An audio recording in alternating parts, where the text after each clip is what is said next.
In today's video, I'm going to show you how to follow an AI artist development guide in Artistly AI. First, log into your Artistly AI account and go to your dashboard. This is where you can access all your main tools and platform updates. Next, open the Latest Updates tab.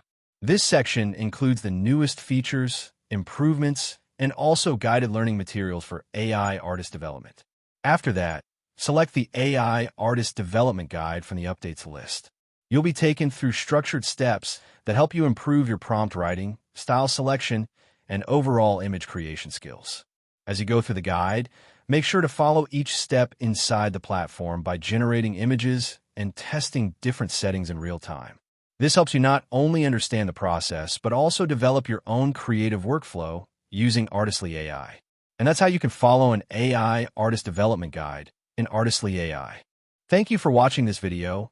Please feel free to use the affiliate link in the description.